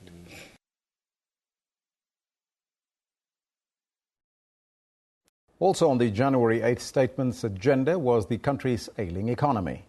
The president reassured the country that his government has a proper plan to revive the struggling economy.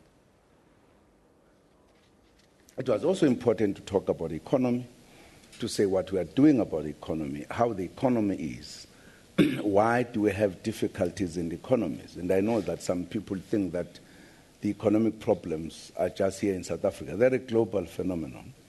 as you know, in 2008, that's when the whole trouble about economic meltdown began, and the old economies in the world got into more serious problems. It took a number of years before they could begin to come back, and I think only now they are beginning to come back. So the fact that the global economy is now almost one unit, you can't have other countries being affected, one country not being affected.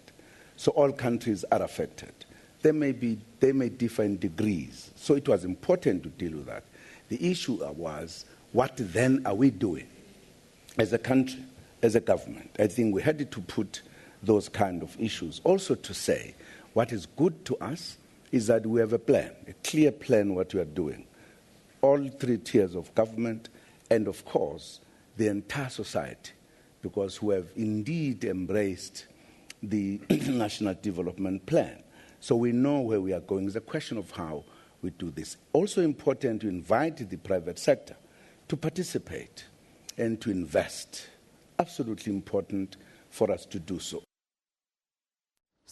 ANC's January 8 statement report by the party's top six. There are calls for more action to address the much talked about land issue. Speaking at the TNA business briefing, the ruling party's Treasurer General, Dr. Zwelenzima Mkhize, urged both farmers and their workers to work together to resolve the problem. The basis of poverty of our people arises from the problem of land dispossession. And I think you would recall in the past, January 8th, the issue, even State of the Nation address, the issue of the slowness of the speed of land reform has been cited. And amongst it was the question of the willing buyer, willing seller. That has been the approach that was used. And of course, later it was felt that we need to start focusing on the approach that takes the approach of just and equitable settlement for the land. And I think that what has been discussed about reopening the issue of land claim to beyond 1913, and also the fact that there are lots of communities who have got, challenges that they would have put up the applications, but there's not been much resolution. And also the fact that there's a lot that needs to be done in investing on the communities to be able to utilize the land as their first asset and therefore build on that, to build on rural development, and also to build on the agriculture potential that the country has. So our view is more of the fact that a lot more needs to be done to accelerate land as a basis of economic empowerment. And that issue is always going to arise because the struggle really was based on the issue of land dispossession. So the discussions we have are about what other formulas we need to look into.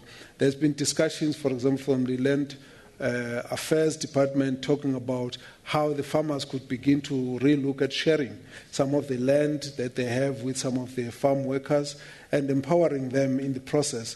And so I think we're looking for more solution. I think the approach to take for most South Africans is not to feel that there is now a problem, now that the issue is being continuously raised, but that to say what solutions can they bring on board. A large vegetation fire is raging in Scarborough in the South Peninsula.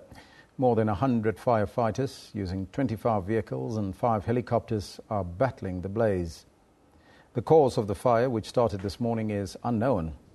Cape Town Fire and Rescue spokesperson Theo Lane says it was initially in an inaccessible area on the slopes of Scarborough, Misty Cliff and Ocean View.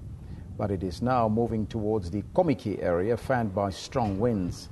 He says although the fire is burning close to the road, no property is under threat at this stage. We'll keep you posted on that story.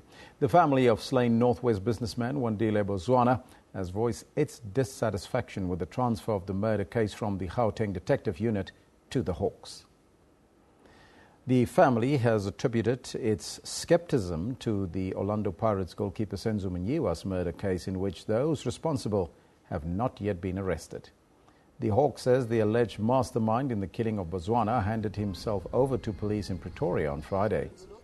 The suspect is expected to appear in court tomorrow. Botswana was shot dead near Pretoria in October last year in what is widely believed to be an assassination.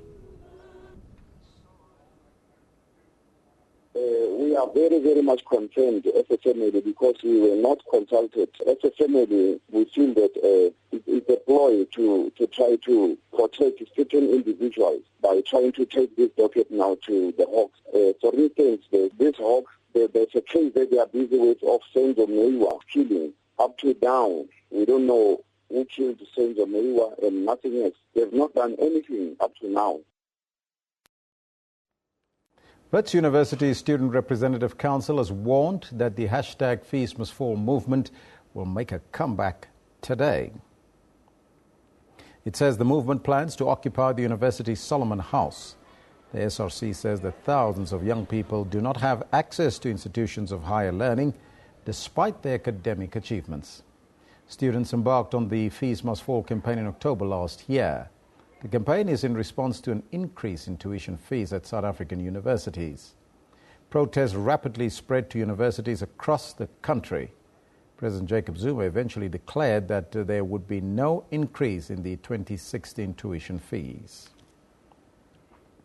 Students are also expected to start registering for the 2016 academic year at various universities around the country. Wits University was the catalyst for the Fees Must Fall campaign last year. Student leaders are expected to gather on campus today. Our reporter, Nozintombi Mia, is at Wits. Well, a very good day to you today. We are standing inside the Wits University Senate Hall, where students from the Fees Must Fall campaign have been stationed inside Senate Hall. What they say is that the university is excluding certain students, either on a financial or an academic basis. We have with us Sharona Patel, and she is with Wits University. Sharona, can you just confirm for us, is their registration happening today? Yes, so registration and enrollment commenced this morning. We have had some disruptions to the process, but we have also processed many students. At this stage, our fees office remains closed, and we are making a call as to whether to reopen that. We believe that the students are protesting against financial and academic exclusions, and particularly the upfront payment. From Wits' side, we would like to get the message out there that there is no upfront payment and there is no registration fee for 2016. This means that students can come in and they have up until the end of March, by which time they can then work out a payment plan with the university. And we'd like to clarify that with all students. All right, Sharona, and how many spaces do you have available? You've got more than 7,000 applications. How many of those will you be able to fill? Yeah, we've actually had 70,000 applications, and we can only fill 6,200 spaces. However, we have tried to increase access as far as we can, and this is one of the highest intakes we've had to first year. The university infrastructure, budgets and resources can only accommodate 32,500 students at most. We do appreciate the students' call for access to quality free higher education, and we would support that call. The question is, where does the resources come from? My final question to you, in terms of security, we see that there are students here and there are parents as well. What extra security measures do you have in place? At this stage, we're using Wits' security and campus control to look after staff and students. It's been fairly peaceful this morning. We haven't had any altercations or any violence, and we'll assess the situation minute by minute and determine if we need to bring in security or put in place other contingency plans. But as the situation stands now, there is enrollment happening, but the financial office is closed. That's right. The fees office remains closed this morning. All right. Thank you so much. That is Sharona Patel of Wits University Management confirming that enrollments are happening, albeit very slowly, but the financial office itself has been closed. Now, joining me now is also one of the leaders of the Fees Must Fall campaign. Her name is Lerato Mokweba. Can you just tell me why exactly are you guys doing a sit-in today? My name is actually Sarah Mokwebo, and I'm not a leader of fees must fall. We are a flat structure. There's no leadership. It's just students. So the reason we decided with the occupation as fees must fall to start with is because of outstanding debt that students have from the previous year. So when you have outstanding debt for the previous year, regardless of year of study, you won't be allowed back to the university because they're still owing. Secondly, if you're a final year student, you won't be allowed to get your academic transcript to either get a job or get a bursary maybe if you want to pursue your postgrad studies. And then thirdly, we'd like to register for free because we can't afford the 9,340, regardless of the fact that I'm on NSFAS or I'm with a bursary or I'm self-funding. Because what the university has in place right now is that students who are on bursaries and on NSFAS can't pay registration fee, but then we have the students who are in the middle who can't afford to pay the 9,340 up front. So, all right, Sarah, so what is happening now? We see that there are students that are lining up, but you have a help desk. What is the help desk for? Our help desk is to collect the name of students that actually can't afford, be it it's first year or second year or third, but most of them today are first year students. So it's students who won't be able to perhaps afford their tuition fee. Maybe they have something for registration, but then they won't be able to get money for tuition. So we're trying to come up with a database to even show to the university to say that even the first years that you want to let into the system can afford your institution, and there's no institution without students. And I see that the financial offices has been closed. You guys are not letting university management into the financial office. It's not only financial office. What we're doing is that we're shutting the entire university. So no operations should take place, be it it's the financial office, enrollment center, or the registration hall. So the whole university needs to come to a standstill until the management gets back to us with our demands. And what exactly are your demands? Ultimately, at the end of the week, what do you want to see happening? We'd love to see it at the end of the day, by the way.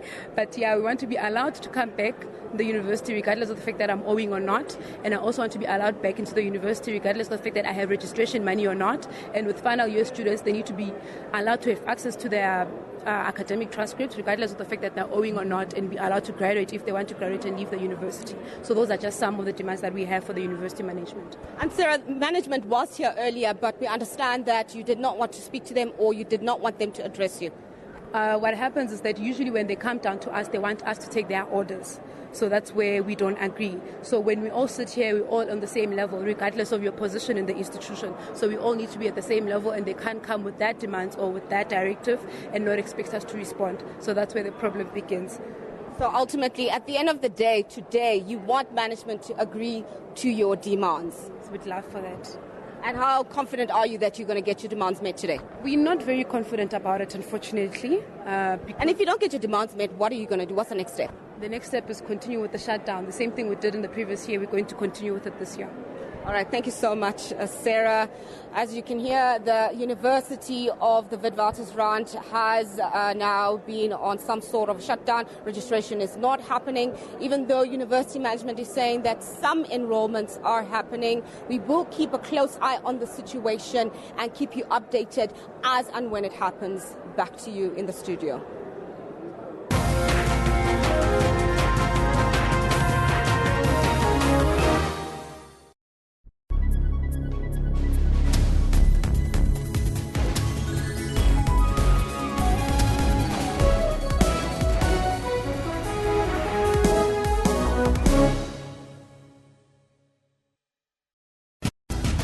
Africa's tech scene is constantly coming up with innovative ways to answer some of the continent's problems. We source content from social media, from our mobile apps, from our website. And as people move from phone calls to data, companies have to switch what they offer. People expect to get higher speeds, better quality broadband for less. On Network, we have information on Africa's technology and social media scene. That's Network with Ms. Phumelele Zondi every Sunday at 9 p.m. Central African Time, only on SABC News.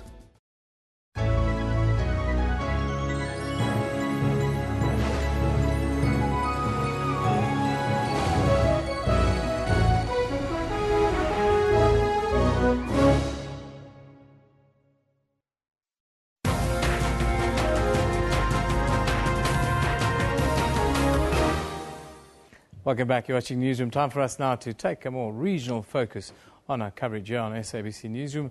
We'll get an update now from the Eastern Cape, where it's been quite a busy news week. The province recorded the worst matric pass rate for the 5th consecutive year. Their pass rate also dropped to below the 60% mark for the first time. It's also a difficult time, of course, for the Abatembu nation, as they are in the process of finding a new king after Vuyelikaya Dalindyebo was jailed for 12 years for arson, kidnapping and defeating the ends of justice. Let's cross to our reporter Unathi Bingose to unpack these issues. A very good morning to you, Unathi. Thanks for joining us. You're most welcome. A very good morning to you and all our viewers. Unathi, it's been quite a hectic news week down there in the Eastern Cape. Let's start with the succession debate that's going on regarding the king of the Abatembu. Now, I understand there was a meeting yesterday. Tell us what came out of that meeting. Certainly, it really has been a very, very eventful week for the province of the Eastern Cape. Of course, starting with the Abatembu Nation. Yes, we were down in Bombane yesterday, where the Abatembu Nation had gathered yesterday to decide on who is going to take over the reins on acting capacity. Of course, they made it very, very clear that they are not necessarily looking for a successor for King Vuyelikaya Dalindyebo, whom they still regard very much as their king. And they have decided, after lengthy discussions, they have decided to opt for his son, Azenati, to take over as the acting king. He is 23 years old. We understand that he's a law student at the university, at Free State University, rather, and he's going to be the one who's going to take over the reins. Of course, another name that was put forward was that of his wife, but of course, the nation decided otherwise. But it would be very, very naive to believe that this decision will go unchallenged. As you know, that there is another grouping of Abatembu, largely led, they call themselves the Abatembu royal family. They are led by Mtikaka, and of course we do expect that they will challenge that decision, as they were not part of those discussions yesterday. They opted not to take part in those decisions, and we've heard already that they say that even the appointment of, rather the declaration of this young man is also illegal. So we do expect that there will be further developments around the Abatembu nation in the next coming days. It's clear from all these developments, Unathi, that there's disunity amongst the Abatembu. Take us back to these parties and why there is this standoff between the different factions within the nation. This standoff has always been there, even when King Vuyelikaya Dalindyebo was pulling the reins. Even before his legal woes reached the levels that they have now, we've always had people who are calling for his removal, citing quite a number of things, indecency among them. They say that the way he related to some of the family members was not fit for a king, and they had always been calling for his removal as the king of Abatembu. Of course, that group is the one, and that is led by Chief Dalutumo Mtikaka, who of course was not part of this meeting, and of course I'm sure they'll be very, very pleased to hear that, to find out that, to know that he's in jail now, because it's something that they had been calling for. But of course we expect that they will challenge this decision, which will cause further divisions within the family. And as for the king, we understand that he is still in hospital, treated for dehydration. We understand that he had embarked on a hunger strike, a 6-day hunger strike. It started on Sunday last week, and of course it ended on Saturday, after of course he received a special visit from some of the EFF leaders, and he had agreed that he will resume taking foods, and but we understand that he's still very much under medical care at St. Dominic's Hospital in East London. But down in Bombane, we still expect some rumblings to take over. We do expect that the Mtikakas will challenge the decision to put Azenati as the acting king of Abatembu. You talk about those rumblings. Tell us, how do you see the next couple of days and weeks play out? Well, we do expect that the other grouping might hold a press briefing of their own, in which they will perhaps challenge the legality of appointing Azenati as the new king of Abatembu, because they have said it time and again that his appointment will not be legal because his mother was not the wife chosen by the nation of Abatembu. But it will be interesting to find out what is going to happen going forward. We'll keep our ears on the ground and make sure that we bring the latest to all our viewers as to what will be happening there. We do have our reporters on standby. I understand that my colleague Kyle Tugobo will be following, perhaps doing a profile on Azenati to find out more about him. And of course, we do expect to get a response from the other grouping as to how do they feel about the decision to put Azenati as their king. We look forward to those interviews and of course the profile that you're going to put forward. But the other news that has rocked the Eastern Cape, if we can say that, has been the poor showing in the matric exams. Just tell us what has been the reaction to being once again labelled the worst province, but also in this case going below 60%. Certainly, the week started on a very negative note with the announcement of those results. I mean, for the fifth year, like you've rightly pointed out in your intro, we are number last. I mean, there were no surprises there. As disturbing as it sounds, we were not surprised at all by the fact that we were number last. But what was more disturbing was the fact that we dipped by over 8% in our matric results. I mean, we have two schools that have achieved 0% pass rate, and they are right here on our doorstep here in Pisho. They are here in King Williamstown. One is in Stutterham. And what is more disturbing about the one in Stutterham, it is a special school, a school for the deaf, who had 12 learners who said for the matric results, not even one of them could master a pass this year. And of course, at Jama, also here in King Williamstown, we had 22 learners sitting for the matric results, and also there, not even one of them could master a pass. And looking at the statement that the Education Department has released, you notice that there are 13 schools that achieved a pass mark of less than 10%, which is very disturbing. The majority of those schools are in the former homelands of Ciskei and, of course, the Transkei. But in the midst of all that, you have one school right in the heart of Mdantsane. It's called Ulwazi High School. It is a school, it's a normal school faced with the same challenges that faces quite a number of township schools all across the country. But they have managed to achieve a 100% pass rate, which was a slight improvement from the 90s plus, which they got the previous year. It's one of the schools that have been a shining light in a province that has been struggling very badly in terms of matric results. And the challenge is on the department now to ensure that they are able to get the numbers up again, because in the past 2 academic years there were some improvements, even though we're at the bottom of the matric class, but we managed to record some improvement. But this time around things didn't go according to plan. I mean, speaking to the Education Department shortly before the start of the matric results, they were very buoyant.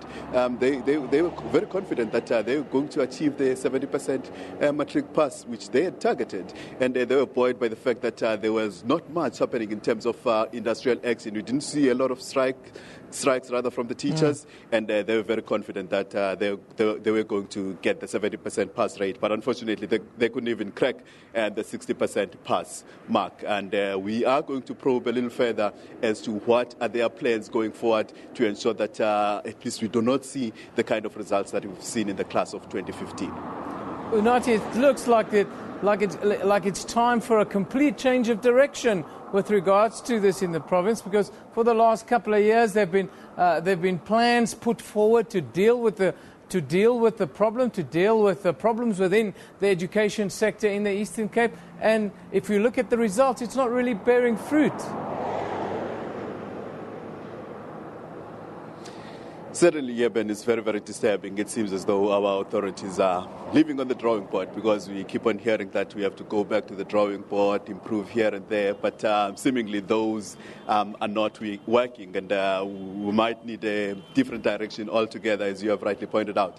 And it's going to be very interesting. I mean, in the next couple of days, schools will reopen, and the class of 2016 will start their academic year. But some of the things that have been put forward, particularly by by the Fundis is that we need not perhaps focus so much on the grade 12s, and we need to put a lot of emphasis on the foundation phase as well. But if you notice, if you look very closely on the matric results, you'll find out that a lot of those schools that are struggling are rural schools. So a lot of attention is needed there.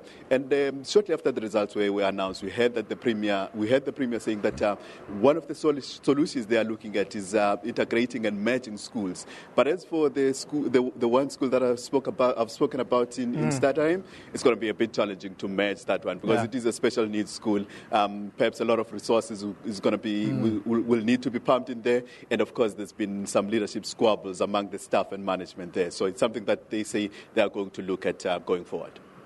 Unathi, thank you very much for that update. That is our reporter down in the Eastern Cape. Bishu, to be exact, this morning. Unathi Bingose giving us an update as to the news coming out of the Eastern Cape this week. It's been a tough week for them with regards to, of course, what we've just discussed. The trick results, less than 60% lowest in South Africa. Time for us to take a break. When we come back, Kendall Makamate will give us a sports update.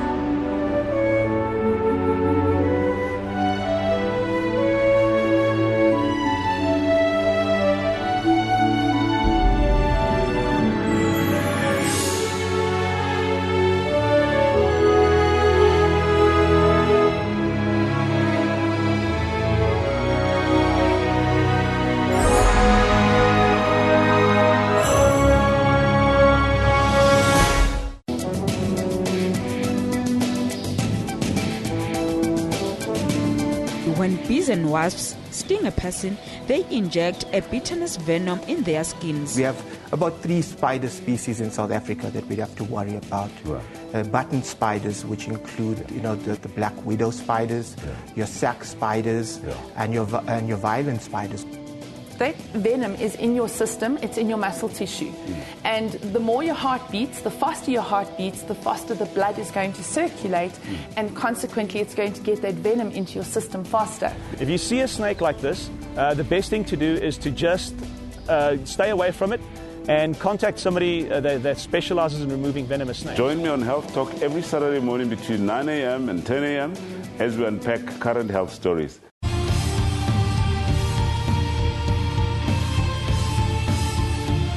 Welcome to Network, a technology news program that also discusses what's trending in social media in and around Africa. MTN has launched its new movie and television streaming service, Front Row. If it's trending, we will find it. That's Network with me, Siphumelele Zondi, every Sunday at 7:30 p.m. only on the SABC News Channel. The son of Africa, Trevor Noah, is leaving America in stitches.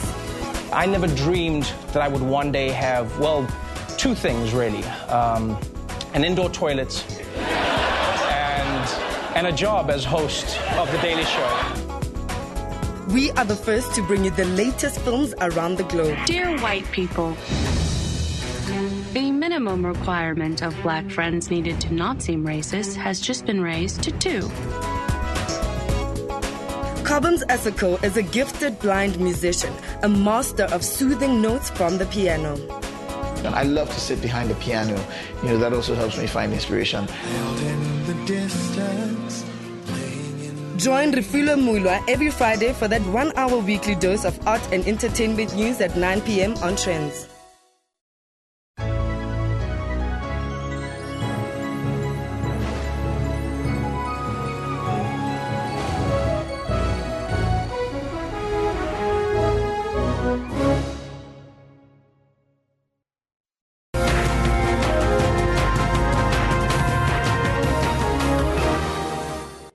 Good morning. Welcome back. I'm Kendall Makamate, and our top story in this sports bulletin is Bidvest Wits have returned to the top of the Absa Premiership log. This after beating Chippa United 3-1 at the Nelson Mandela Bay Stadium in Port Elizabeth.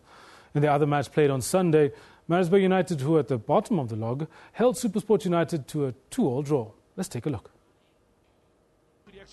SuperSport United applied pressure on Maritzburg United from the word go. The KwaZulu-Natal-based outfit replied in style. Tato Mukeke unleashed a shot from outside the box, only to be denied by Takfit Sali in Maritzburg United's goal. At half-time, Maritzburg United were 1-0 up. In the second half, Amata Tansa's pressure finally paid off when Clayton Daniels headed home a David Matebula's corner kick. 5 minutes later, however, Maritzburg United restored their lead with a Gwanda Mgunyama's shot from inside the penalty box.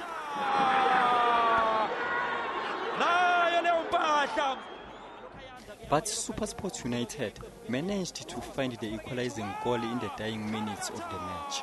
The match finished 2-2. A lot of naivety we have seen from the players, otherwise you never will concede this goal in the end of the day. No pressure on the ball, blindside, just looking, have a movement forward, 3 against 2 to our advantage. We have to learn a lot, and I'm telling you what I am. I'm deeply disappointed about this result in the end of the day. It was the only one team who should deserve to win is Maritzburg United. But anyway, we messed it up ourselves, and that is what I have to say. On the balance of play, I thought we were okay, and we created quite a few situations. We could have won it at the end there with Brocky. I think the keeper made a good save. But in the day, like I said, I'm just glad this game is over now, and we can get the momentum going again. It was very important for us. In Port Elizabeth, visitors Bidvest Vets had a perfect start to their match against Chippa United. Under-23 international Pagamani Mahlambi opened the scoreboard with his 3rd goal of the campaign. Bidvest all over Chippa in these opening stages. Munib Josephs made a crucial save to deny Burkina Faso's international restart Banse halfway through the first half. Early in the second half, James Keane of England scored on debut to increase the Clever Boys' lead. And Vets double their lead. 5 minutes later, Chippa United pulled one back from a set piece to decrease the deficit. And on the other end, Ben Munswari scored a cracker to restore Vets' 2-goal advantage. The final score, Bidvest Vets 3, Chippa United 1. Every time we broke out, we looked like we could score. So it's a good, obviously, victory away from home, but certainly wasn't easy, and you could see no mileage in our legs, you know. If the goals were created, I would understand, but it all comes from being loose and not being picked up. So, but it's something that we will work on. I mean, we need to get our organization at the back better and hope that it's fixed. The students have leapfrogged from number 3 to the top of the ABSA Premiership log. SABC News. Since it's Monday morning, we'll bring you a summary of the results from all of the action from the weekend. Starting on Friday, it was a 2-2 draw, Ajax Cape Town and Bloem Celtic. And on Saturday, a whole host of matches. Ducks 1-0 against Cosmos, Pirates 1-0 against Platinum Stars. And what was meant to be the match of the weekend, Sundowns against Kaizer Chiefs, ended up being a 0-0 draw. So we'll see how it pans out over the rest of the matches coming this weekend. Black Aces 1-0 against Polokwane City. And then on Sunday, yesterday, as you just heard, it was a free-for-all as both Maritzburg United and SuperSport United got 2 goals apiece. Chippa United losing 1-3 to Bidvest Wits, who are now top of the log. Speaking of which, let's have a quick look-see. 29 points for Wits. They played 13 matches. And then bringing up the rear of the top 4 are Sundowns on 27, Aces on 27. Surprise, surprise. And then the Kaizer Chiefs on 22 points. They've all played 13 matches. And then after that, we've got Stars, Arrows, Celtic, and SuperSport United in the top 8. Looking at the bottom half of the log, right at the bottom, you'll see that you've got Ducks, number 15 on 9 points, and Maritzburg United. Let's see if Middendorp is able to do anything to their current travails in the PSL League. They're sitting on 7 points, but go through to the top 9 is Chippa United on 16, and then Free State Stars on 15. Then after that, you've got 3 teams on 12 points apiece. That's Ajax, Pirates, and Polokwane City. Jomo Cosmos, they're currently avoiding the relegation zone. Let's see how far they get away with that. Moving on to other sporting news, and in golf, world number 1 Jordan Spieth cruised to an 8-shot victory at the Tournament of Champions in Hawaii earlier today. Spieth finished the event on 30 under par 262 after successfully fending off an early challenge by fellow American Patrick Reed. Spieth started the day in commanding position, 5 shots clear of the chasing pack. But Reed, the defending champion, cut Spieth's lead to 3 shots after an impressive start to the final round. Great start by Reed. Reed, however, lost his momentum after the turn and eventually had to settle for second place on 22 under par. Spieth, meanwhile, continued to crush the rest of the field. He finished the day on 6 under par 67, courtesy of 7 birdies and a lone bogey. He became only the second player to finish a 72-hole event on the PGA Tour at 30 under par or better. South African Ernie Els won the 2003 edition with a 31 under aggregate. Just like former world number 1 Tiger Woods, 22-year-old Spieth clinched his 7th title on the PGA Tour before the age of 23. I don't think there's any reason to compare. I think it's awfully early. We're very excited about where we're at in the start to our career as a team, and what Tiger's done, I can't imagine ever being done again. But it's nice to be in that company. Another American, Brand Snedeker, and compatriot Brooks Koepka finished joint third at 21 under par. Liesel Zankel, SABC News. Now, from one youngster to another, the South African Open Golf Trophy is back in local hands. This after Brendan Stone overcame a rollercoaster final round to win the title. 22-year-old Stone won by 2 strokes at the Glendower Golf Club in Edenvale to become the first South African champion since Henny Otto in 2011. Stone finished the penultimate round on Sunday morning in 7 under par 65 to take a 2-stroke lead on 13 under par going into the final round. He started round 4 with 2 birdies over his first 4 holes and opened up a 5-stroke lead over England's Daniel Brooks. But he dropped shots on 6 of his next 7 holes, missing a few putts in the process while also battling with his driver. After 11 holes, his lead was erased and he was 2 shots behind Brooks. The ability to recover in golf is essential in winning tournaments, and that's exactly what Stone did over the last 7 holes. He made 2 birdies over his next 2 holes and another 2 on 15 and 16, while he also avoided any further bogeys. On the last hole, the emotional effort he put in clearly showed as he finished his round in 1 under par 71 and set the clubhouse target on 14 under. Stone still had to wait for Brooks to finish his round, and when the Englishman failed to match him, the 22-year-old's first victory on the European Tour made him the youngest SA Open champion in more than 20 years and the youngest ever since the tournament became part of the European Tour. Towards the last little portion of the front 9 and the beginning of the back, it wasn't the most convincing golf I've ever played in my life, but had a little silent pep talk with myself on the 12th tee box and decided to up it a notch and got a few birdies home eventually. The win in Cape Town at the Line of Africa opened up the floodgates, it feels. I think the golf I've been playing since then has been incredible, and I'm just hoping to ride this wave for as long as I can. Another promising local player, Christian Bezuidenhout, finished second on 12 under. The 21-year-old, who only turned professional last year, completed his final round in 5 under par 67, which included a birdie on the final hole. Harry Olivier, SABC News. Well done to young Brendan Stone. Now, New Zealand beat Sri Lanka by 9 wickets with 10 overs to spare at Eden Park on Sunday to win the 2-match T20 series. The Black Caps batted superbly, reaching 147 for the loss of 1 after having bowled out the Sri Lankans for 142. New Zealand won the toss and chose to bowl in their second match of the T20 series against Sri Lanka. Grant Elliott took 4 for 22 as New Zealand restricted Sri Lanka to 142 for 8. Sums it up. Oh, another one. A bit more so he can look to get that. Martin Guptill and Kane Williamson made an 89-run opening partnership for New Zealand. Guptill reached the fastest half-century by a New Zealand batsman. He reached his 50 of 19 balls, hitting 6 fours and 5 sixes. 19 balls. But Colin Munro went on to better the record moments later. At that time, the hosts needed just 10 overs to beat Sri Lanka by 9 wickets. Munro's half-century, which included 7 sixes, was the second fastest in all T20 internationals. Oh, what an innings that was. 7 sixes and just... He needed just 14 deliveries, hitting a 6 on the last ball of the 10th over to end the lopsided contest. After claiming a thrilling victory, the Black Caps will aim for a series whitewash when they conclude their tour at the Eden Park in Auckland. Lebahan Dube, SABC News. All right, that's pretty much what we're going to leave it with sports. It sure has been a very interesting weekend. I do know that Elvis Presley is standing by to take us further.